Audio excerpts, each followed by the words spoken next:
What is going on, everyone, and welcome back to the Star Wars Exchange for another Bad Batch After Show. We're here to talk about this week's episode, Tribe, the return of Gungi, however you say it. It was the return, and it was pretty epic. We're ready to talk about it all as well. Give you a 1-minute rundown of what I thought of episodes 4 and 5, which, let's be honest, let's just throw them in the bin, but they exist, so no, I'm joking. I've been paying attention to the discourse surrounding them, and it's been interesting. I'll tell you my thoughts in a second. But before you get into it, Mike, how are you going today?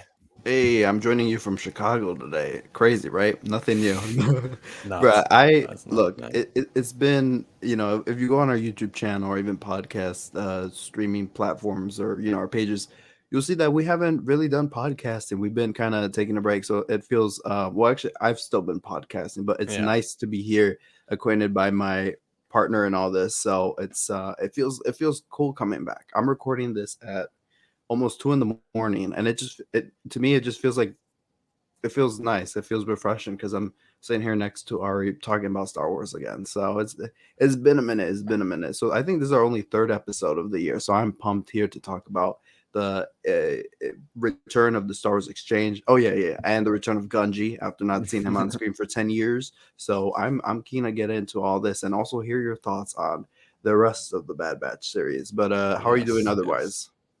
For sure. I'm doing good. I've actually been out busy covering the Australian Open here in Australia, which was a lot of fun. I wasn't sure if I was going to talk about it. I thought, why not? I'll mention it for a second. But that's where I've been. I would say expect more regular podcasts now that that's wrapped up for me, thankfully. I mean, it was a great time. I had a ball, the Australian Open. It was good stuff. But yeah, now I can sit here and talk about Star Wars instead of tennis for once, which is nice, as much as I love the tennis. And last time we talked about Bad Batch, it was the return of Cody. And now we're here to talk about the return of Gungi. So I'm curious, next time we podcast, who will we be talking about the return of? Oh, interesting. As very nicely pointed out. um yeah, anyway, let's get into it. Do you wanna We'll talk about our thoughts from episodes 4 and 5. Obviously Mike's thoughts are already out there for those that don't know on the All Star Wars YouTube channel, so make sure you check those out on the after show. But for those that haven't seen that, tell us what you thought of episodes 4 and 5 and how you think season 2 is shaping since we last checked in. Episode 4 is the speeder one, right? The racer, Yep, the riot faster racing. X Yeah, episode. that one. I look at that now and I'm like, what a great episode. I feel Mm, like I could go back to it right now if I'm gonna go to sleep. I feel like that's gonna be in my list of comfort episodes, or not comfort specifically, but something that I could just throw on and have a good time with at any point. And mm, that's rare for me to say with the Bad Batch series. So there, I yeah, think Faster one that I really like Faster a lot. Um, yeah, and I thought the character development of Tech was superb, and I especially loved. I mean, I thought they were using pod racer sound effects for the racers, yeah. all new sound effects. They went and recorded their own stuff, and they were like, "We have to deliver on this because we're not gonna sit there and pull files from what George and his team created. We're gonna do our take on it." And I thought that was absolutely fantastic that they did that. So Mm. and it I didn't was know that. That's cool to yeah. hear. Shout out to David W. Collins. There we go. Hmm. Sorry. So He shout out actually has him. a really good podcast called The Soundtrack Show where he talks about Yes. the sounds of Star Wars and all that stuff because he's produced all sorts of audio and stuff for Lucasfilm. So if you're a Yeah. fan of that side of Star Wars, go check out his podcast, The Soundtrack Show. Yeah, literally. Go check. He's a genius. So, Yeah. and a technical master. But yeah, Hmm. I absolutely love that episode. I really enjoyed it. I'm just like, yeah, this is one that I was like, this was worth staying up for. At first, I was like, typical Bad Batch. But I was like, wait a minute, no, they Mm. broke that formula that I'm so tired of, right?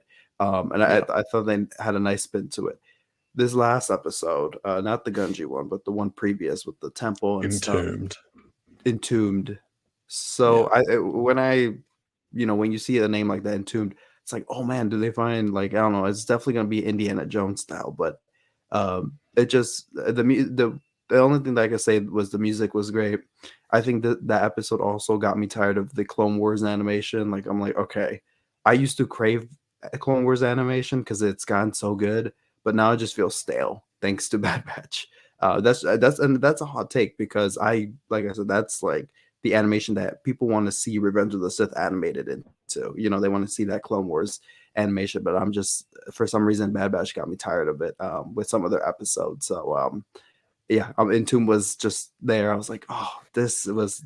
I think my lowest rated media for Star Wars in a very long time. 3 out of 10, I gave Mm, it, and I still stick by it. It just wow. even try to rewatch it, and I was just like, this is just unwatchable for me. Like this is just it the convenience of Omega picking up that treasure map, and I mean that's usually how treasure story goes or those hunts type go. You know those story devices, but man, it just felt so cheap and a fake, I guess. I can't think of a better word at 2 a.m. But no, I didn't really vibe with the episode at all. I thought that the machine was cool. That was actually cool because you thought that the temple was gonna collapse or whatever, and it's like, oh no, we're inside a machine's head or whatever that was. So it was a total Empire Strikes Back moment where they ended up in the mouth of a worm type beast. So that was cool. But other than that, I really want to turn my TV off and be like, I'm gonna skip this. So I just didn't have fun with it at all. But so yeah, those are my thoughts. Not trying to be too harsh because I again the music was great. I feel like the animation's tired, but at the end I was like, I feel like I wasted my time here. But we'll see about next week. But how about you, Ari? How about the last 2 episodes? How have they been going for you? How did they go for you? How'd you vibe with them? Yeah, Yeah. I'd say I felt fine about them. I felt like it's just exactly what I expected from the show. I think I was talking to you, and I know a lot of people sort of predicted this, but I looked at the titles for the next 3 episodes, and it was Faster, Entombed, and Tribe, and I just immediately thought, okay, well these next 2 episodes, I already know they're going to be shrugging the shoulders just because that is the formula that we've seen from the Bad Batch, and until we really see that formula get broken, then I'm just not going to be convinced that we're going to see otherwise. And the formula I'm talking about is where we'll have, a booming beginning, a really good, midpoint, like mid-season episodes, where like mid-season finale, uh, mid-season premiere, all that sort of crap. That's always good, and then the finale is good. That's sort of a Star Wars animation thing, but I just see that in Bad Batch thoroughly. So and everything in between those points is pretty shrug of the shoulders type stuff with you know with the exception of a few hidden gems, I would say, like an episode like the one we got this week with Gunji. But yeah, the fast episode really actually took me off guard because I feel very similar to you. I think the first 5 minutes of that I was genuinely ready to turn off the episode because I was just like, you're kidding me. We don't even get Hunter. We don't even get Echo, and we're stuck with Sid and learning about her backstory. Like, you have got to be kidding me. And even though I still didn't really vibe with any of the Sid stuff, that Tech just finally got to shine as a character. I thought it was fantastic what they did with him. I finally actually cared about Tech. He wasn't just a robot or a plot device used to explain things like he has been. Like, I'll never forget the way Tech was used in the 3rd episode of the Clone Wars Bad Batch arc, where it was just he was literally there to translate. And I was like, Yep. you are kidding me. This is not a character. Like, oh my God. And I think you said in one of your after shows, like, yeah, he just was a droid. Like he may as well have been a droid. Um, and I felt the same. But that episode was fantastic. I agree. It is very like comfort like, and while other types of episodes of the Bad Batch with that sort of plot would usually feel quite stale, that one broke the mold and actually it was entertaining. It didn't drive the story forward, but it actually had some really good character development, even for Sid, which I really hope the show gets rid of Sid ASAP. But I'm like, okay, well, at least we know something about her now. And Right. then last week's episode, I just went in with that exact same expectations. I looked at the episode title, and you might think I'm silly for judging for episode titles, but I've been right so far, to be honest. And so I just thought, yeah, this is gonna be whatever. I can just feel it.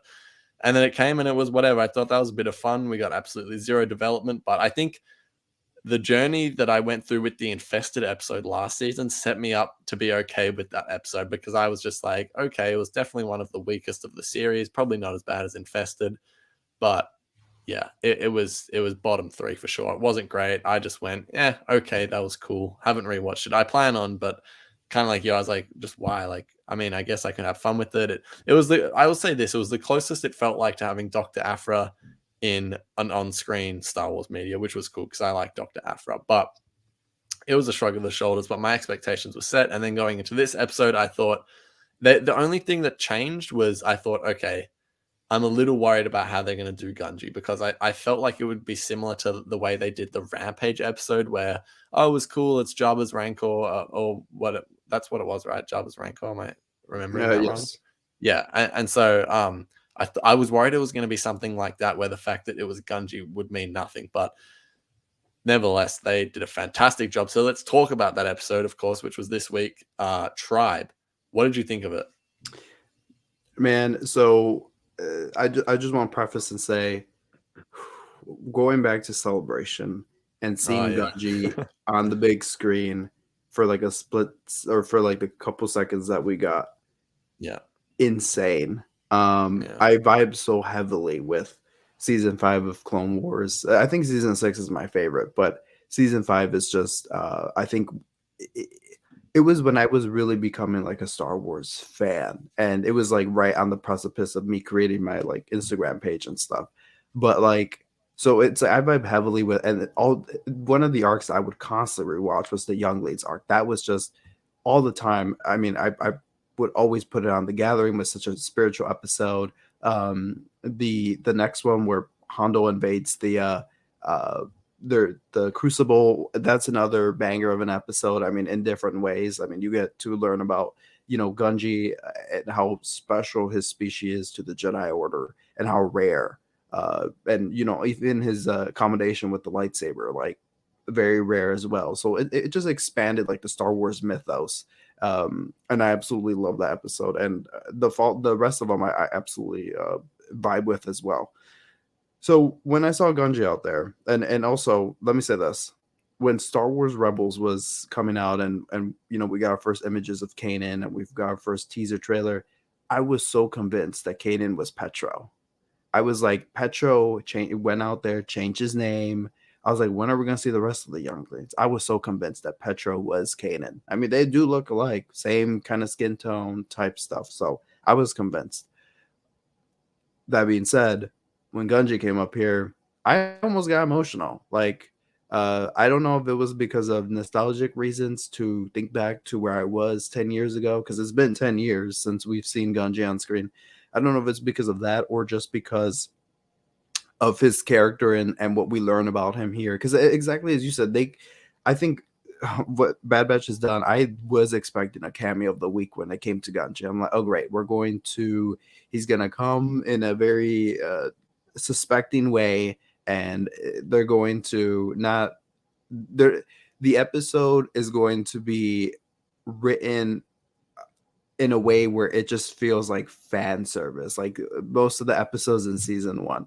Not gonna lie, after that temple episode last week, I was like, give me all the cameos that you can, because I'm tired of this show. I'm tired of this whatever they were doing last week.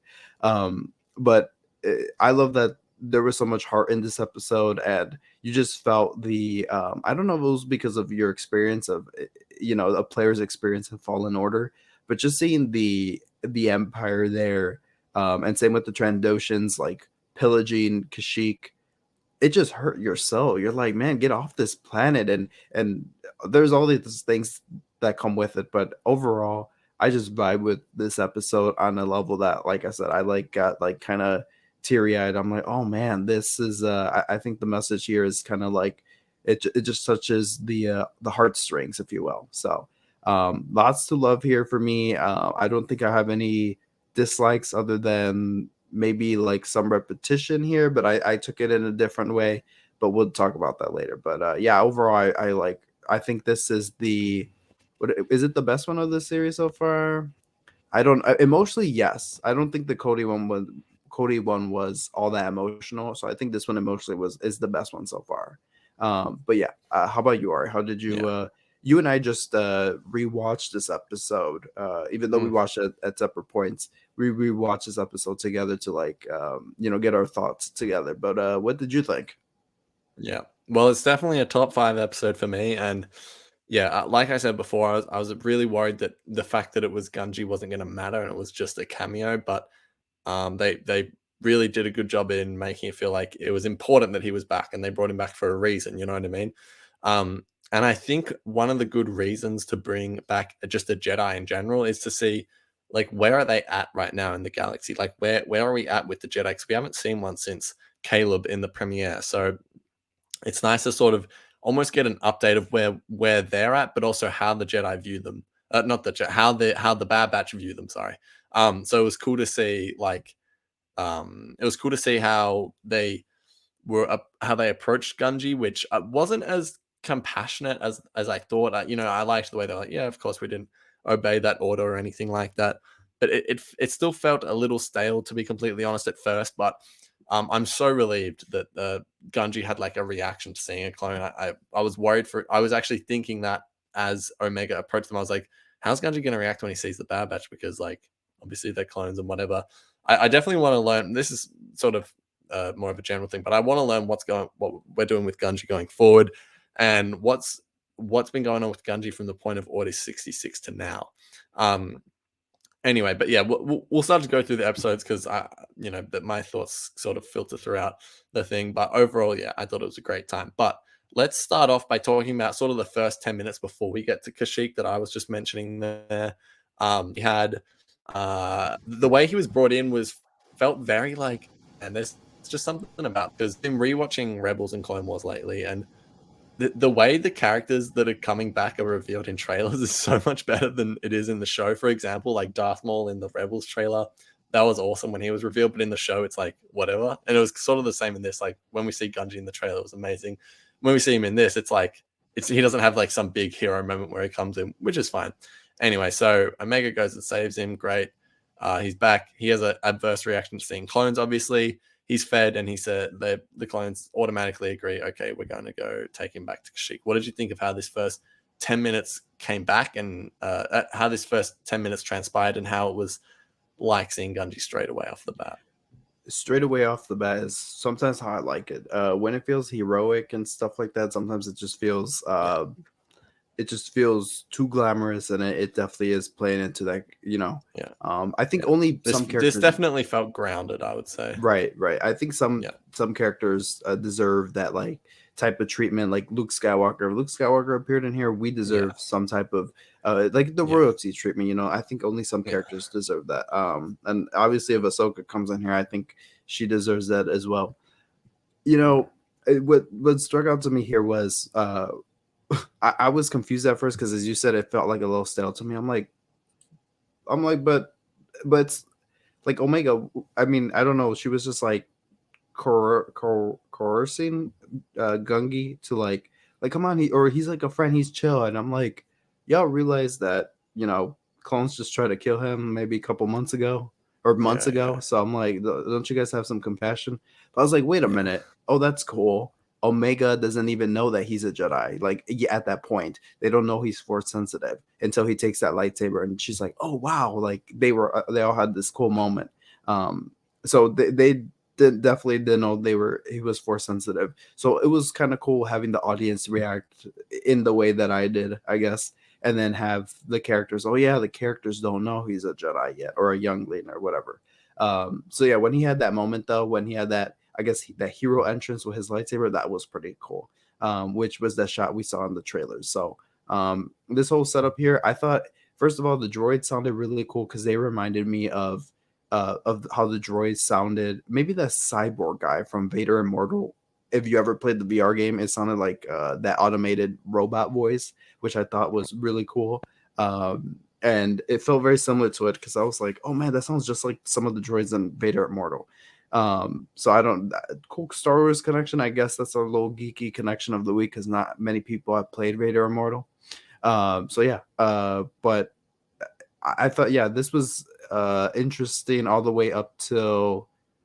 Okay, I'm not gonna lie, I was kind of scared. I was when Hunter got off the ship talking about Sid, being like, "Oh, Sid warned us. This is like a sketchy spot." I was like, yeah. "Oh I no, felt that immediately. I'm thinking, oh no, oh god, oh no." yeah, anyways, but overall, this was a great entrance scene. Love the way Gungi Omega stumbled onto Gungi, and she was the one that kind of like saved him or whatever from that moment, because to her it was probably another Wookiee, or I guess that was her first time seeing Wookiee enslavement. Because when we heard it, I mean, I was expecting Gungi, but I'm like, oh yeah, that's common for the enslavement of Wookiees and stuff. So a Yeah. very very good moment. How about you? Yeah.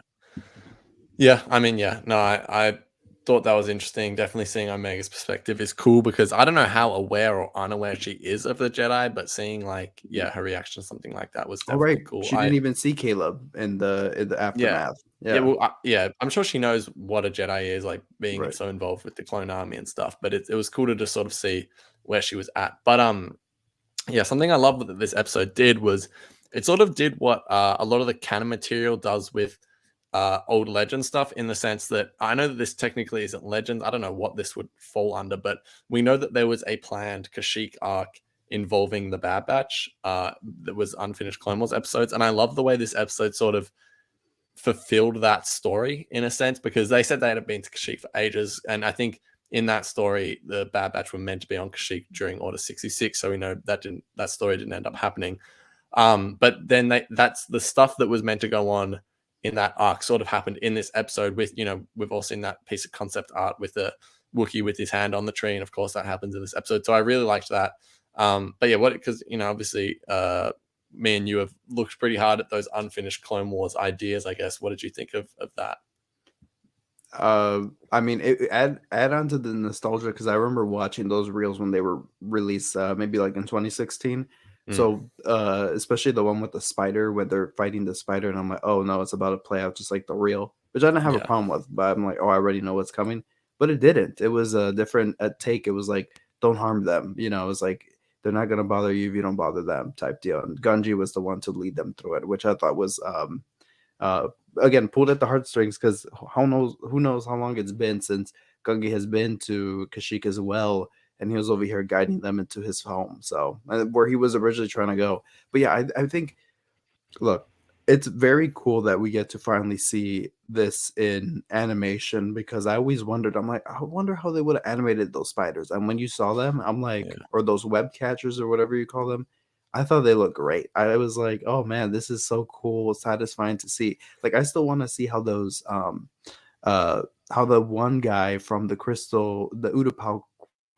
Utapau crisis arc, how he looks like, the guy leading the yeah, dealership to yeah. I feel Dooku that. leading the crystal, him doing the crystal exchange. I want to see how he looks animated. So it was just so fulfilling to see this spider, and even Kashyyyk animated in the Clone Wars style. I was like, oh man, that's pretty cool. And Mm, um, I was, yeah, I don't know, as like a diehard Clone Wars fan, I felt fulfilled in a way, and even though it was just small little things, it just felt cool. I'm like, we should have seen this story like long ago in a different universe. We did, but it was just cool to see it. It was cool to see it come realized, but in a different way than we weren't expecting. Sort yeah. of what I kind of wish they did with the Bad Batch arc in Clone Wars, but that's fine. Yeah, yeah. Um, yeah, I feel like something that you mentioned with the animation is like you said, the web catcher thingies. It was yeah, I agree. It was very cool to see them like fully realized.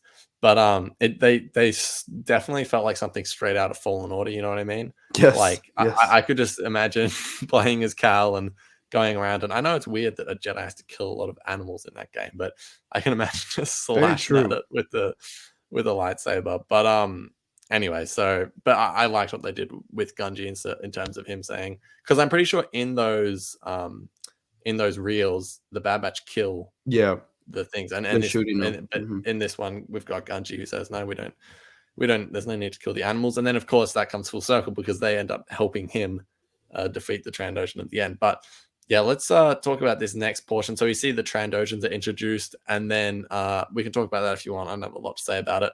But then I think what was most interesting to me was that Gunji goes into like a Wookiee village, which was very interesting. Sort of felt like the holiday special for a moment there. But yeah, what do you think of that first initial encounter with the Trandoshans, and then Gunji going to his meet some Wookiee friends? also very cool because the Trandoshans were originally going to be part of one of the Kashyyyk arcs, and they were going to be Mm, there, working with whoever. And it's very cool to see them also. We've seen them animated before, but it was very cool just to see them there in that environment. And like I said, the arc was realized in a different way. And also, it just took me back to the Ahsoka gets kidnapped little duology episode in season 3 in the finale. Like, it's cool seeing that there we learned that the Wookiees, I mean, we had learned in Star Wars lore completely, but in canon it was cool to learn there in Clone Wars that Trandoshans and Wookiees, they don't get along, but Trandoshans hunt Wookiees, and that's when we meet Chewbacca and wherever they're, on that moon, wherever they're like doing that sport game.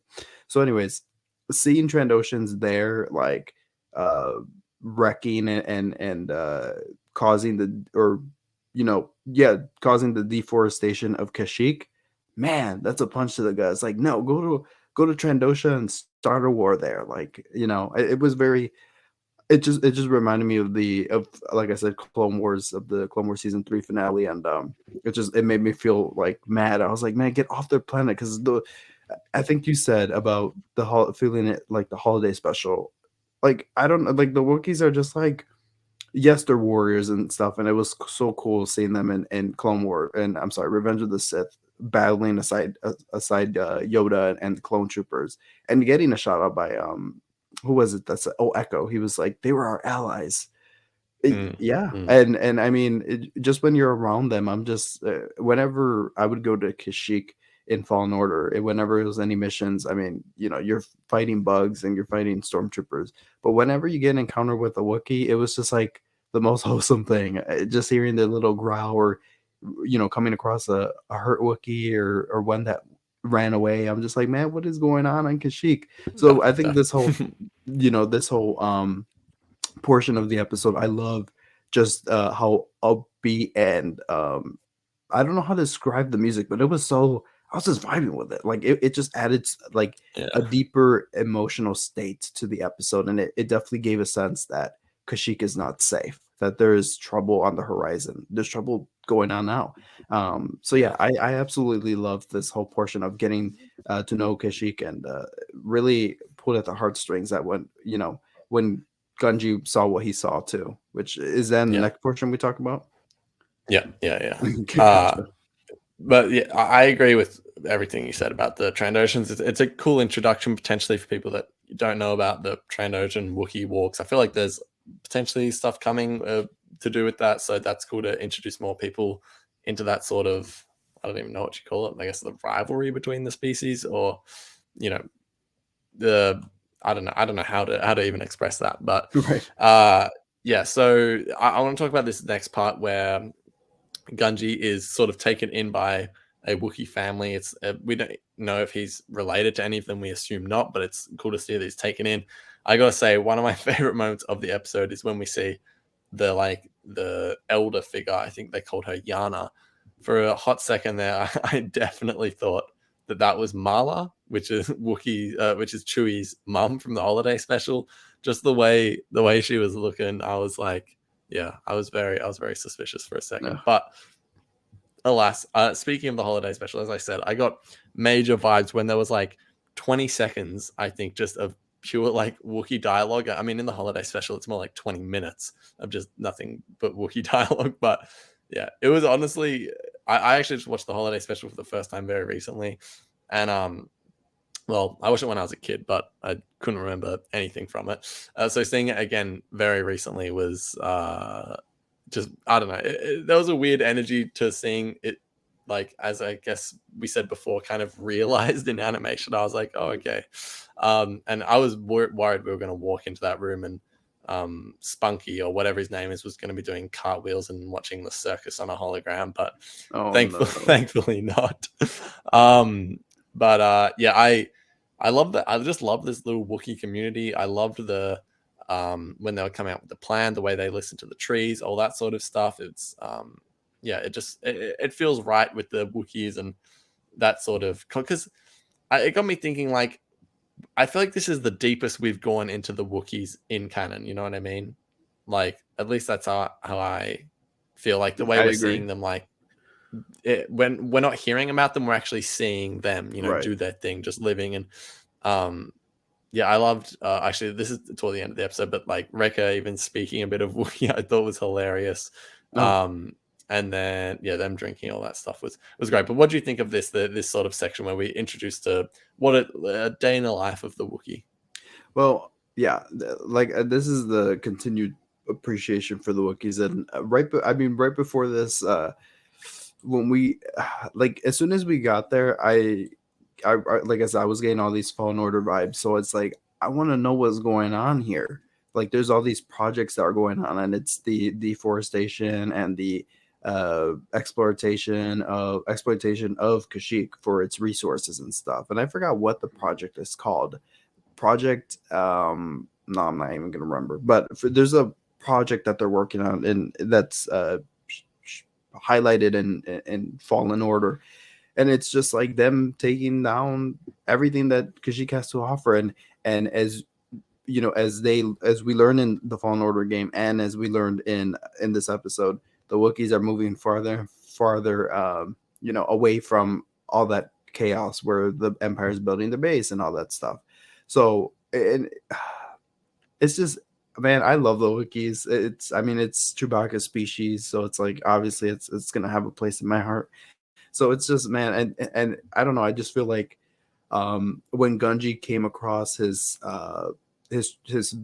tribe's like complex knockdown, like his house or the perimeters, I would say maybe house, when that was knocked down, that was so sad. Like that was just I mean, sad Wookiee noises for real, because I don't know what that was, but it was just like it was really sad to experience and stuff. So um, yeah, I mean, and the other stuff too. Same, the day of the life of the Wookiee. I want to see more Wookiees. I want a book about Wookiees. So getting down to, like, I think you said it was like more grounded and stuff. That was great. Like it did feel grounded, and I love the whole hand thing with the hand moment or the moment we had when they were like Gungi was touching the tree and stuff. And I love that elder Yana, what she says later in the episode about when a child leave, the tree cries, and when the child comes back, it sings or something like that. Yeah, That touched my heart, man. That was, and again, seeing it could have been any Wookiee Jedi and stuff, any youngling, but like because it was Gungi and because it's tied to his group that he's now separated with, like that's so sad. That just broke my heart. yeah, yeah, yeah. I completely agree. Um, yeah, I don't have much more to say than it was just nice to see life in the day in the Life, life of a yeah, Wookiee.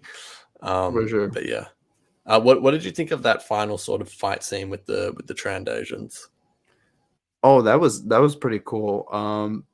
Not gonna lie, the animation felt a little bit clunky to me, which I'm like Yeah, is usually not a thing that I have. I feel like the animation has gotten pretty fluid, but it just mm, felt clunky when they're fighting. Maybe because it's just they're taller figures, the Wookiees and the mm, Trandoshan.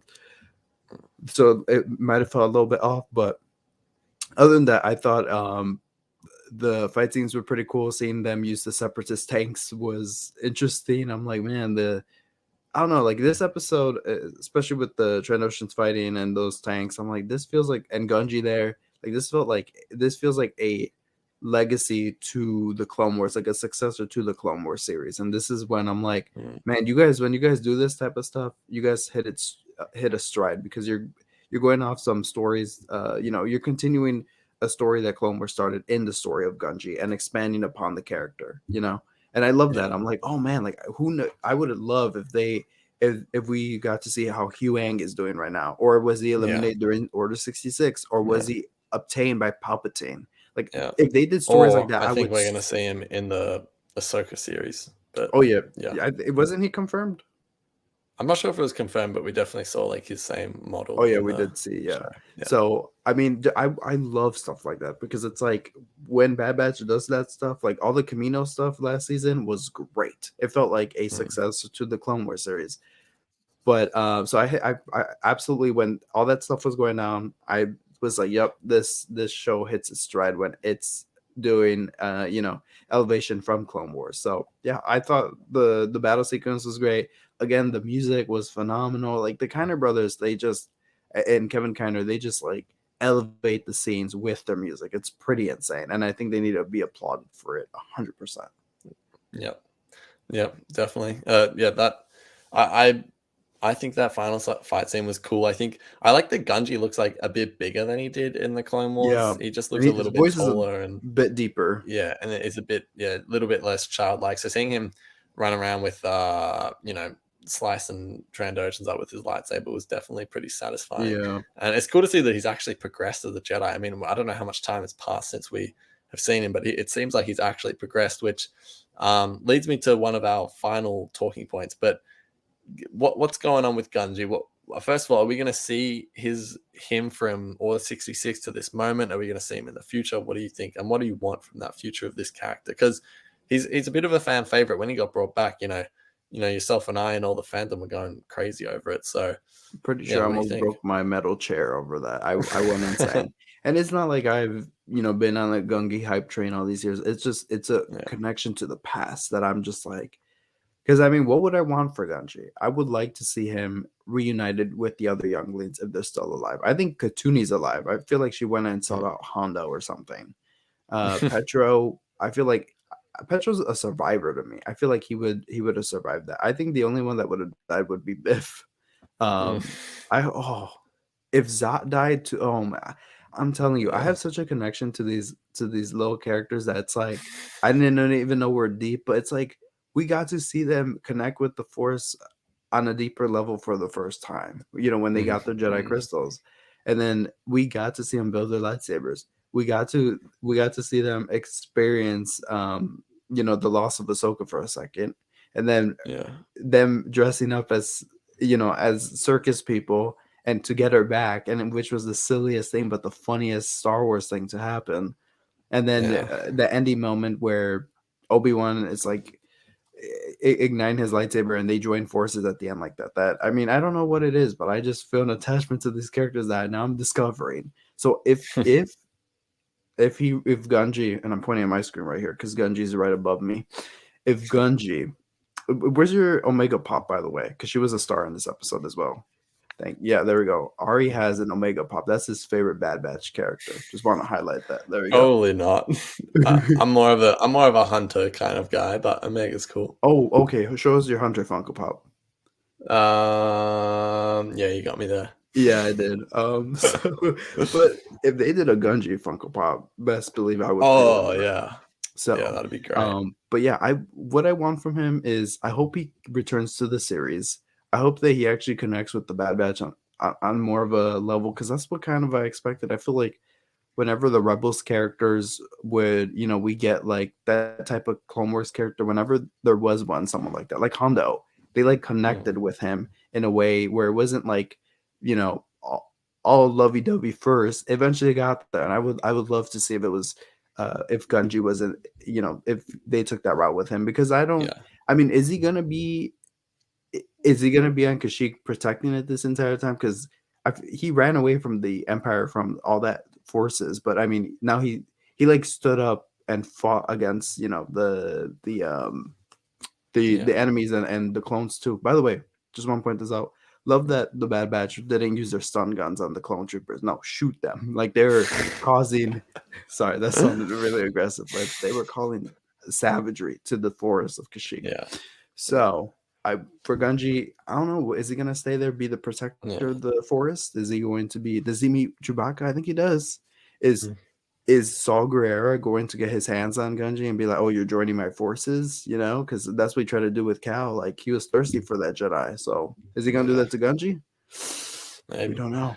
Can I just say you pointed out a really interesting point about bringing Clone Wars characters into Rebels, and specifically with Hondo. I think what I loved most about what they did with Hondo in Rebels was he wasn't just a cameo of the week. He came in and he was actually important to the Rebels story, and by the end he was on Ezra's team to free Lothal. I would love to see Gunji actually become a part of this show. You know what I mean? Like Yes. Yeah. he doesn't have Yeah. to be in every episode, but 3, 4, 5 episodes a season. I think that would be great. It would be cool to actually see him like recurring in the show. Maybe he's a part of the Clone Uprising, something like that. I like your theory of him protecting Sheik. I think that would be a great purpose to fulfill. You know what I mean? Right.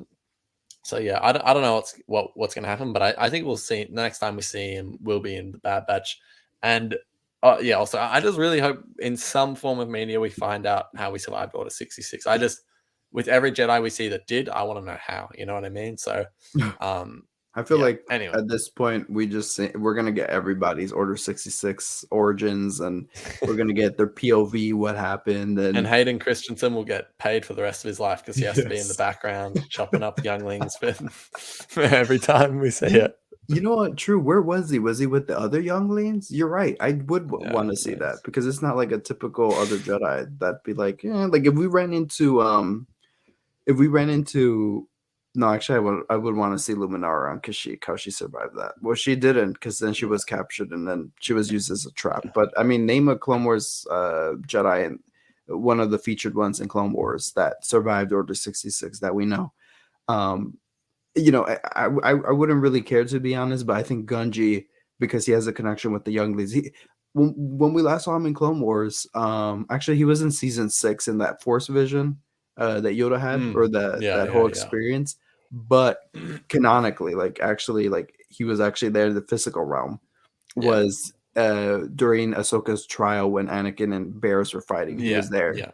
Yeah. In the So I background. mean, he was there in the background. So I mean, was he at the temple? How did he survive Anakin? Did he realize it was Anakin? What's going on? So Who yeah, I knows? would like to see that. Maybe he was the one that saved Grogu.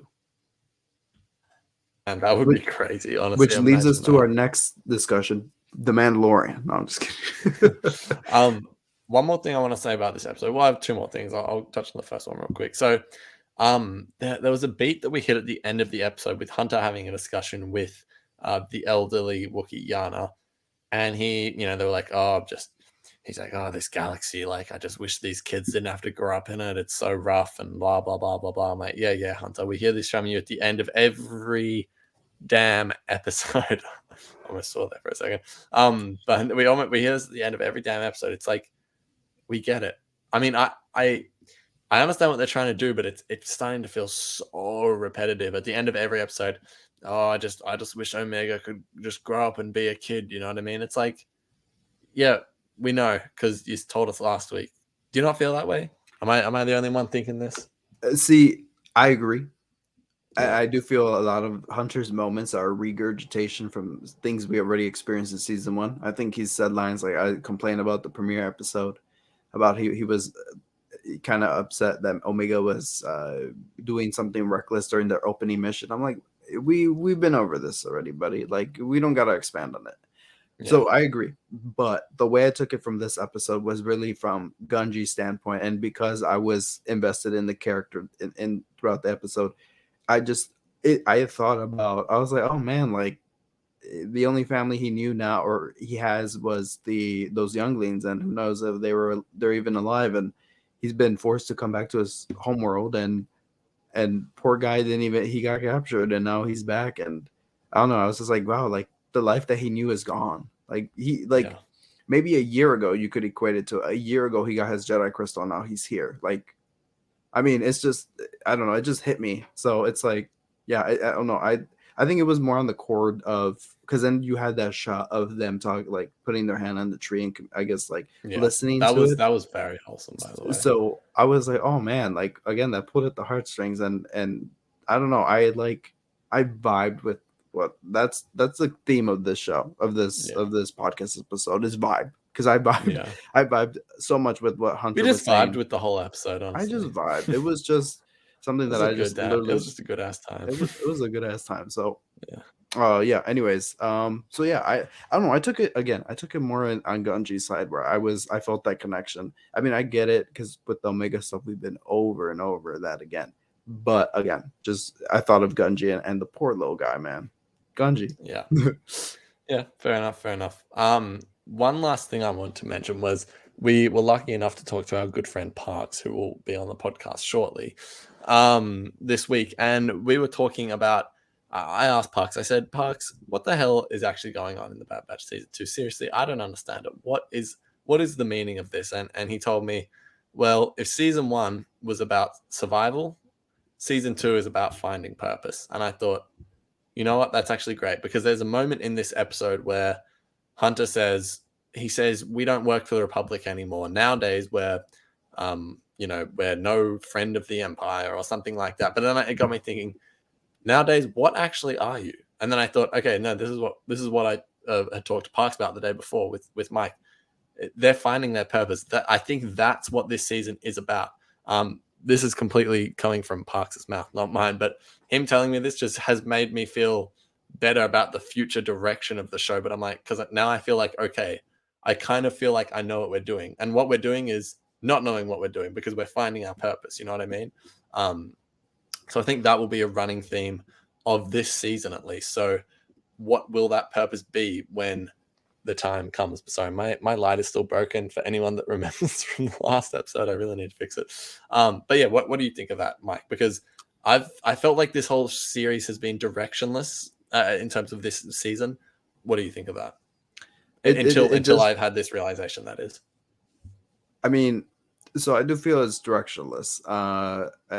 And I think it's pretty harsh to judge right now where a show is and where its conclusion is. Because I mean, I remember season 2 of Rebels while season 1 felt very uniformed, and I felt like one story led to another. Like literally, they would open up an episode talking about their last mission, so you never missed a beat. Season 2 felt all over the place, felt directionless, and it felt like every week we were going either. It was going to be a wacky whale episode, or we were going to be having a sentimental moment with Hera's dad. Yeah. So it just every week felt wavering, and it just felt like, even on an emotional scale, like, oh my God, we just got this stacked, juicy episode in Shroud of Darkness. And then next week we got Chopper Base. Chopper Base or Chopper Shappa looking for his leg or whatever. Shappa. So, I mean, season 2 just felt as directionless, but now when you watch it, you pick up on those key moments like the whale episode. Oh my God, this feeds into something that's going to happen to later. Oh my God, Hera's relationship with her dad. This is just the beginning of something greater that we're going to get to in season 3. So, I mean, does it feel directionless now? Yes. But I feel I'm optimistic that eventually the paths will align and seeds will grow. We will be shown, where some moments. I don't see how the racer episode is going to have any effect on, on future storylines. I feel like that was a one and done. Or even the temple one. Yeah, but the racer episode is important for tech, right? Forward. It's important for tech for sure. The overall story, not really, but for tech, yes. So I mean, Entombed, Entombed, probably not. But I mean, we'll see. Again, we'll see. I want to remain optimistic because I mean, I really think the Entombed episode was just so we could get to know Fee, and that was it. For sure. Yeah. Which I'm very interested where she's gonna go. So it's like, this was our introduction to Fee and what the Bad Batch thought of her. You could definitely that be the takeaway. So yeah, I mean, right now I think it's too early to judge what if it feels directionless or not. I mean, I know this is not an anthology series like Clone Wars, nor is this though so serialized like Rebels. I feel like this is just like kind of in the middle. Whatever gray area that is. But yeah, I'm not the biggest fan of this show, but I'm very curious into, what's going to happen next. How does Palpatine play into this? How does the Camino stuff still have an effect on them? I mean, on everyone. Are we going to see, when are we going to see Nala say? So, I mean, let the path form. Let the mist rise a little. As soon as, once we look back, because now I look at season 1 and I think it's a little bit more put together than I once thought. Going through that, I was like, a Rancor, which I still don't understand, but it just felt all very janky, and now it feels. No, but that episode was so important because Omega gets a weapon. Oh, that's right. Oh my God, definitely couldn't have just gone to the shop and got one. No, absolutely not. So we'll definitely see how it all plays out in the end. But I do. If you feel lost, it's okay. We'll find our way soon. I hope. I think we will. Before we wrap up, though, give a rating of episode 4, 5, and 6. Yeah, not together, separately. you can watch my review on the All Star Wars. Look, see what so faster. Yeah. Okay, I think I gave that one like a. I would probably give that one a 7 or 7.5 or some. I'd probably Yeah. say 7.5 out of 10. Yeah. Maybe an 8. Maybe an I'll 8. give Faster a 7. Yeah, it's in that range. I would give Entombed, like I said, a 3 out of 10. I'd go more. I'm gonna go with a 5. I think to be, but that's like just me and Mike probably rate things differently. Like for me, anything below 5 is like just you've just failed. Like I don't think it was a failure. Like I think it's watchable, but it's the closest it could be to being unwatchable. See, Like it's a 5. yeah, we rate things differently. When I do a 5, it means like meh. 6 means I liked it. Yeah. 7 means I don't think they failed. Like the first 10 minutes of Aftermath, the first episode of the Bad Batch, that's like a 2 because they failed. They failed the fans. Oh my god. Very aggressive I'm there. joking. I mean, oh I'm no. joking, everyone. They Relax, failed the relax. fans. Yes. I'm joking. They failed Kane and Jarrus' fans. Remember Aftermath, how it opened up with like the Clone Wars and it just like sizzled out, burned That away, and was it was the actually Bad Batch. very Oh, cool. so good. No, you know what? Aftermath. Sometimes I think about though when I'm watching episodes like Entombed, and I'm like, remember when we were there? Yeah. Remember No, when literally. we were there? Like, When we oh were man. there. And I think this episode, and actually, wait, let me say this. So 5 is meh, 4 is nope, 3 is Yeah.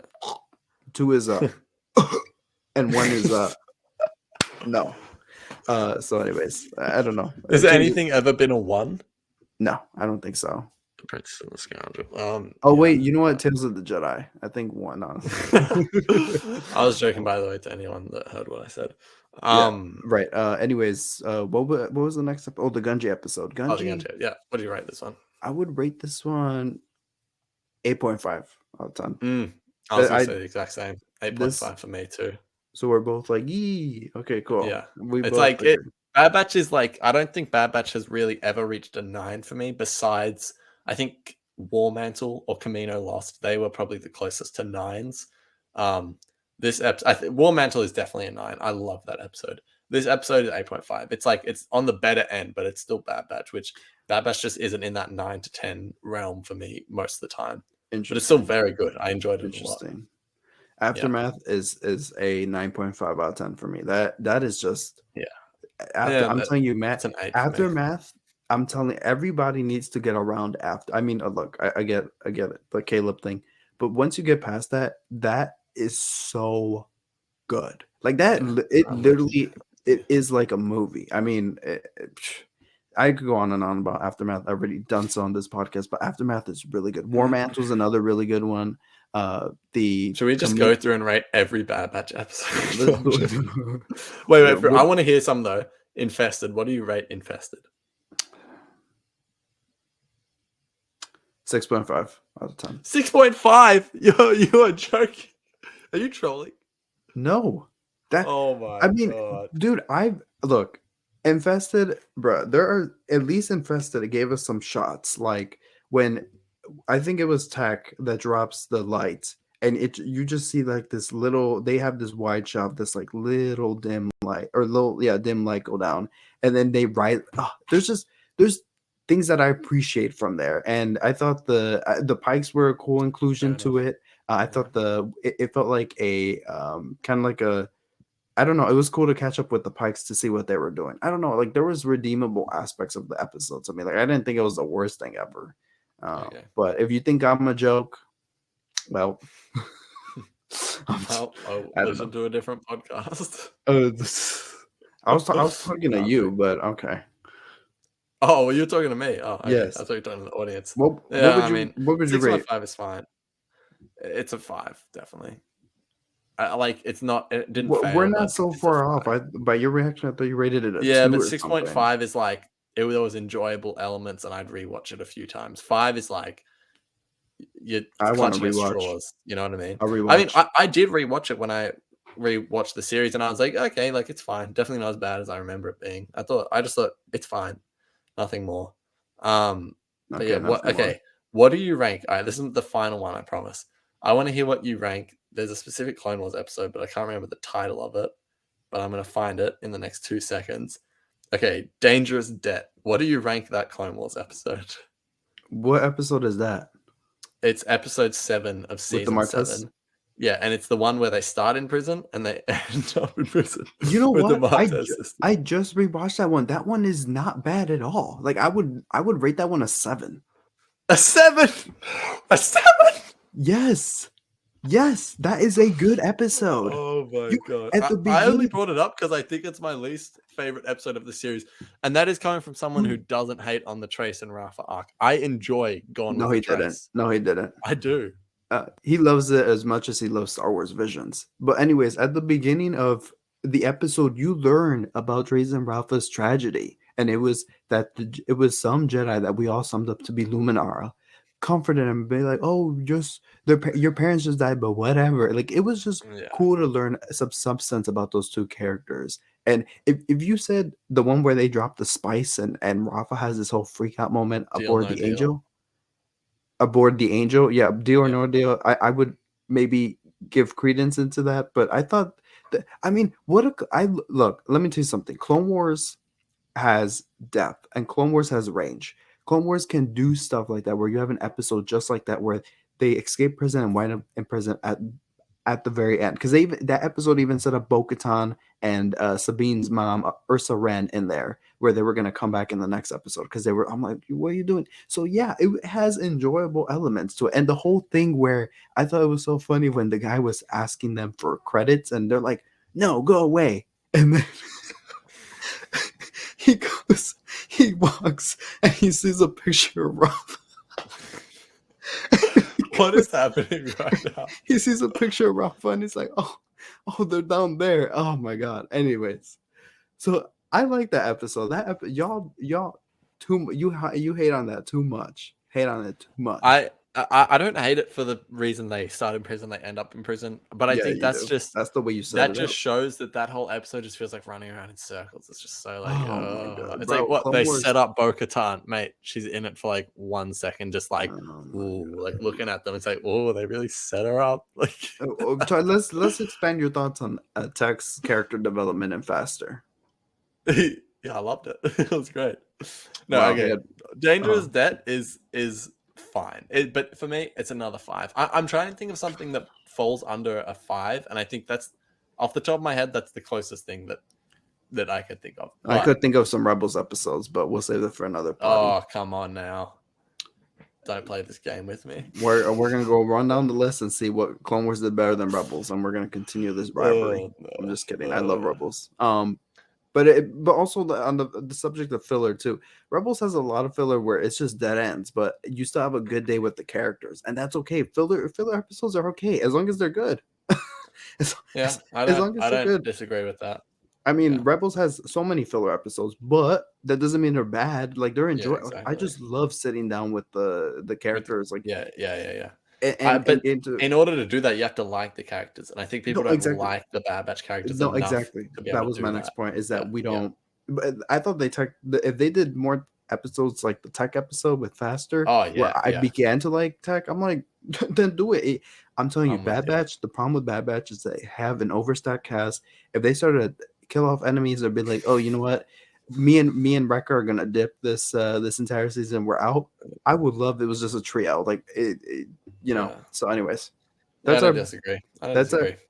disagree with what? I don't disagree. Oh, okay. They said agree to disagree. I'm like disagree with No, what? no. But I'm glad everyone got to hear our takes on Rebels, Clone Wars, Bad Batch, and Tales of the Jedi all in one And episode. Star Wars Visions. And Star Wars Visions.